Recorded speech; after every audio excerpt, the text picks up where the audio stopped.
Hi friends, இந்த ஹாலிடேஸில் எங்கேயுமே போகல அப்படின்னு கேட்டுகிட்டே இருந்ததுனால எங்கள் அப்பாவும் அம்மாவும் சேர்ந்து என்னை பெங்களூர் கூப்பிட்டு போயிருந்தாங்க. பெங்களூரில் நாங்கள் ஃபர்ஸ்ட் பார்த்த இடம் தான் இஸ்கான் டெம்பிள். அங்கே நிறைய கிருஷ்ணர் சிலைகள் இருந்துச்சு. அது மட்டும் இல்லாமல் நிறைய சாமி சிலைகளும் இருந்துச்சு. அங்கே கோபுரங்கள் ரொம்ப பெருசாகவும் அழகாகவும் இருந்துச்சு. நிஜமாவே நிறையா டூரிஸ்ட் வந்துட்டு போயிட்டு தான் இருந்தாங்க. ரொம்பவே நல்லா இருந்துச்சு.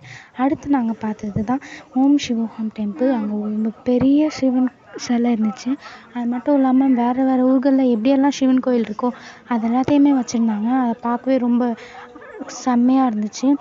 அங்கே நிறைய பேர் வந்துட்டு இருந்தாங்க. அது மட்டும் இல்லாமல் செம்ம அழகாகவும் இருந்துச்சு.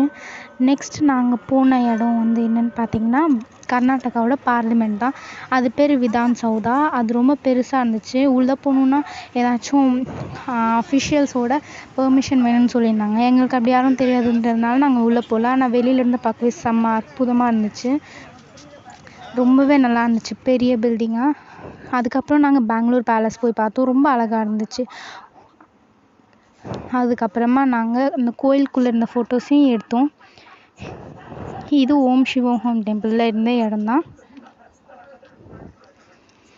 அதுக்கப்புறம் இதுதான் Vidhan Soudha. Okay friends, bye bye. Like share subscribe பண்ணுங்கள்.